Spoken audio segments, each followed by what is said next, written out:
अब इस वक्त की एक आपको वाराणसी से बड़ी ब्रेकिंग खबर बताते हैं। वाराणसी में मणिकर्णिका घाट के पुनर्विकास कार्य को लेकर सोशल मीडिया पर फर्जी और भ्रामक तस्वीरें फैलाने के मामले में पुलिस ने सख्त कार्रवाई की है।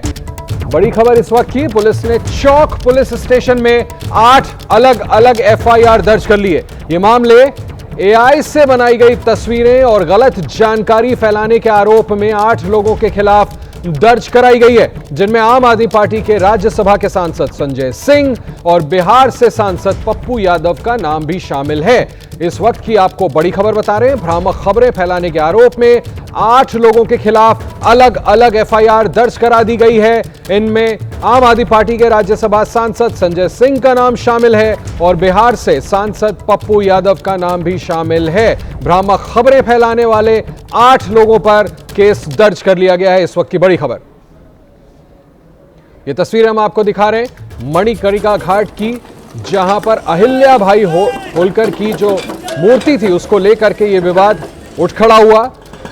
तमाम विपक्ष के बड़े बड़े नेताओं ने, अखिलेश यादव हो, चाहे कांग्रेस पार्टी के राज्य के अध्यक्ष अजय राय हो, चाहे अब मायावती, सभी स्पष्टीकरण मांग रहे हैं। और यह सीधा आरोप मुख्यमंत्री योगी आदित्यनाथ और उनके प्रशासन पर लगाया जा रहा है कि वहां पर अहिल्याबाई होलकर की मूर्ति को क्षति पहुंचाई गई। हालांकि मुख्यमंत्री ने खुद इस पर स्पष्टीकरण दिया और उन्होंने कहा कि ये भ्रांतियां फैलाई जा रही हैं। एआई क्रिएटेड यानी आर्टिफिशियल इंटेलिजेंस से क्रिएटेड इमेजेस को दिखा करके, तस्वीरों को दिखा करके लोगों को भ्रमित किया जा रहा है। और इसी को लेकर के बनारस में अब जैसा हमने आपको बताया 8 लोगों के खिलाफ मामला दर्ज कर लिया गया है। वाराणसी पुलिस ने चेतावनी भी दी है कि अगर इस मामले में आगे भी भ्रामक खबरें फैलाई गई तो उसके खिलाफ कार्रवाई की जाएगी। हमारे साथ बातचीत के लिए एसीपी डॉक्टर अतुल अंजान त्रिपाठी जी, हम उनसे इस पूरे मामले में जानते हैं वो कौन लोग हैं जिनके खिलाफ भ्रामक खबर फैलाने को लेकर मणिकर्णिका घाट मामले में मुकदमा दर्ज किया। मणिकर्णिका घाट पे जो कार्य चल रहा है उसको लेकर कई एक्स हैंडल से भ्रामक पोस्ट किए गए हैं, एआई जनरेटेड पोस्ट किए गए हैं, जिसको लेकर कल प्रोजेक्ट मैनेजर और नगर निगम के अधिकारियों के द्वारा तहरीर दी गई, जिस पर कि सुसंगत धाराओं में अभियोग पंजीकृत किया गया। अभी तक कुल 8 अभियोग पंजीकृत किए गए हैं। लगातार सोशल मीडिया पे मॉनिटरिंग चल रही है। जो भी इस प्रकार के भ्रामक पोस्ट या एआई जनरेटेड पोस्ट डालेगा या रिट्वीट करेगा और ऑब्जेक्शनेबल कमेंट करेगा, उसके खिलाफ सख्त वैधानिक कार्रवाई की जाएगी। इस मामले में कांग्रेस पार्टी के भी कुछ नेताओं का नाम है, आम आदमी पार्टी के राज्यसभा सांसद का भी नाम है। कौन लोग हैं जो अभी तक अभियोग पंजीकृत किए गए हैं? उसमें से कुछ अभियोग कांग्रेस के और कुछ जो है वो आम आदमी पार्टी के हैं। शेष जो प्राइवेट कैपेसिटी में किए गए हैं उनके द्वारा हैं। और भी लगातार डिटेल जो है इन हैंडल्स की निकाली जा रही है और डिटेल आने के बाद जो आगे की विधि कार्रवाई है वो की जाएगी। लगातार मॉनिटरिंग चल रही है ताकि इस प्रकार के कोई भी भ्रामक पोस्ट का प्रचार प्रसार ना करे, अदरवाइज उन पर सख्त वैधानिक कार्रवाई की जाएगी। आम आदमी पार्टी के राज्यसभा सांसद संजय सिंह भी हैं, बिहार के जो चर्चित नेता हैं पप्पू यादव कांग्रेस के वो भी हैं, जसविंदर कौर वो भी हैं। अभी तक जो तहरीर प्राप्त हुई है उनमें ये 3 नाम हैं और अब इनकी डिटेल आगे निकाली जा रही है कि जो जिस हैंडल से पोस्ट किए गए हैं, और इसके बाद कार्रवाई की जाएगी। एक अंतिम सवाल अतुल जी, क्या आने वाले समय में उन लोगों को भी चेतावनी दी जा रही है जो लोग ऐसे भ्रामक खबर फैला रहे हैं या इस मामले को रिट्वीट कर रहे हैं सोशल मीडिया? ये लगातार मॉनिटरिंग चल रही है और जो भी इस प्रकार के एआई जनरेटेड या मिसलीडिंग फैक्ट्स पोस्ट करेगा, रिट्वीट करेगा या कमेंट करेगा, उस पर सख्त कार्रवाई की जाएगी। एसीपी तो कह रहे हैं कि कार्रवाई की जा रही है, लेकिन धुआं तो वहीं उठता है जहां कुछ ना कुछ आग लगी हो। हमने थोड़ी देर पहले अपने पिछले बुलेटिन में आपको विस्तृत स्टोरी भी दिखाई थी इस पर रिपोर्ट। वहीं एफआईआर दर्ज होने के बाद अब आम आदमी पार्टी सांसद संजय सिंह ने कहा है कि मंदिर तोड़ने वालों पर कार्रवाई करो, मुझे डराने की कोशिश मत करो। मणिकर्णिका घाट को भारतीय जनता पार्टी की सरकार तोड़ रही है। अहिल्याबाई होलकर जी की प्रतिमा तोड़ दी, पूरे घाट को क्षतिग्रस्त कर दिया। स्थानीय जो बाबा हैं, जो संत हैं, उन्होंने जाके वहां मौके पर वीडियो बनाया जब ये घाट तोड़ा जा रहा था। इससे ज्यादा प्रमाण और क्या चाहिए? इससे ज्यादा साक्ष्य और क्या चाहिए? तो बजाय इसके कि उन पापियों पर कार्रवाई की जाए जिन्होंने मंदिर तोड़ा, बजाय इसके कि उन गुनहगारों पर कार्रवाई की जाए जिन्होंने हिंदू धर्म की आस्था पर चोट पहुंचाई, आघात पहुंचाया, एफआईआर मुझ पर कर दी गई क्योंकि मैंने ये मुद्दा उठाया। तो मैं बहुत स्पष्ट रूप से भारतीय जनता पार्टी के लोगों को यह कहना चाहता हूं कि आप एफआईआर से, मुकदमे से मुझे डरा नहीं सकते, रोक नहीं सकते, धमका नहीं सकते। मैं सच जो है वो बोलता रहूंगा। आप केवल एफआईआर दर्ज करा करके मुझे डरा नहीं सकते। समाजवादी पार्टी के जो सांसद हैं वो ये कह रहे हैं। संजय सिंह, मणिकर्णिका मूर्ति विवाद है क्या? चलिए अब आपको ये बताते हैं किन किन पर केस दर्ज हुआ है, ये भी जानना जरूरी है। संजय सिंह सांसद आम आदमी पार्टी के, आपको दिखाया वो क्या कह रहे हैं। दूसरे पप्पू यादव सांसद हैं पूर्णिया से।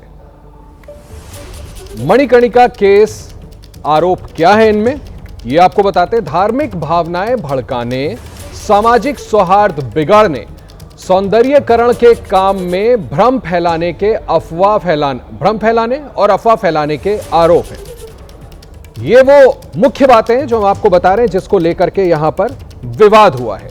वाराणसी पुलिस ने चेतावनी भी दे दी है कि अगर इस मामले में आगे भी भ्रामक खबरें फैलाई गई तो कार्रवाई होगी।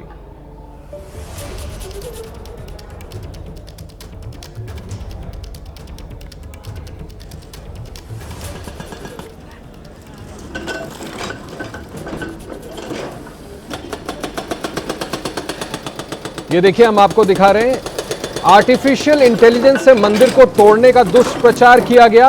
ये खुद मुख्यमंत्री योगी आदित्यनाथ ने कहा है ये अपराध है और कांग्रेस दुष्प्रचार करने में लगी है। मुख्यमंत्री योगी आदित्यनाथ ने इस पर पलटवार करते हुए कांग्रेस को घेरा। प्रोजेक्ट को बदनाम करने, ये सब कर रहे हैं प्रोजेक्ट को बदनाम करने के लिए, चाहे वो समाजवादी पार्टी के मुखिया हो, चाहे कांग्रेस पार्टी हो। मुख्यमंत्री कहते हैं कांग्रेस ने देश की विरासत को बदनाम किया है। योगी आदित्यनाथ ने पलटवार किया है सीधा कांग्रेस पार्टी। और अब ये देखिए, बीजेपी विश्वासघात का दूसरा नाम बन गई है अखिलेश यादव। उत्तर प्रदेश के पूर्व मुख्यमंत्री प्रियंका गांधी, कांग्रेस की महासचिव, कहती है धार्मिक सांस्कृतिक विरासत को ध्वस्त करना दुर्भाग्यपूर्ण है। मायावती, सरकार को स्थिति स्पष्ट करना चाहिए ताकि लोगों की आस्था बनी रहे, भावनाएं आहत ना हो। अजय राय, जो कि उत्तर प्रदेश में कांग्रेस के अध्यक्ष हैं, बीजेपी की सरकार धार्मिक स्थान का विध्वंस कर रही है। मनोज काका, प्रवक्ता है समाजवादी पार्टी के, कहते हैं अब ये दूसरा औरंगजेब कौन है जो मूर्ति तोड़ रहा है। इसके द्वारा जो दुष्प्रचार किया जा रहा है वह यही वीडियो बना करके, जो अपने आप में एक अपराध है, गुमराह करने का प्रयास हो रहा है। अनलगल और झूठी तस्वीरें प्रस्तुत करके जनता जनार्दन को गुमराह करने का काम किया जा रहा है। बीजेपी को हेरिटेज नहीं समझ में आती और हर इतिहास मिटाना चाहते हैं। आपका कोई अच्छा इतिहास होगा उसको मिटा देंगे, ये अपना इतिहास बनाना चाहते हैं, इसलिए किसी के भी अच्छे काम को भी ये पसंद नहीं करते हैं। इनको संरक्षण की परिभाषा नहीं समझ में आती। ये पहली बार मंदिर तोड़े नहीं गए हैं, शायद धरती पर किसी राजा ने इतने मंदिर नहीं तोड़े। मुख्यमंत्री जी एक बहुत बड़े मठ के महंत हैं और उस स्थान पर बैठकर वो झूठ बोल रहे हैं। एआई बनाकर जो बात कह रहे हैं, ये आम काशी के लोगों से पूछ लें, आम जनमानस। और ये जो पत्र है मेरे पास, ये इनके परिवार का, माता अहिल्या जी के परिवार का लेटर है। ये इन्होंने लिखा है, ये 10 जनवरी 2026 को बिना किसी पूर्व सूचना के वाराणसी नगर निगम अधिकारियों ने कहने पर मणिकर्णिका घाट को कुछ ही घंटों में ध्वस्त कर दिया गया। कुछ लोग हैं जो काशी की इस विरासत को सदैव बदनाम करते हैं, उसे अपमानित करते हैं। विरासत का सम्मान कैसे होता है, हमें कांग्रेस से पूछने की आवश्यकता नहीं है।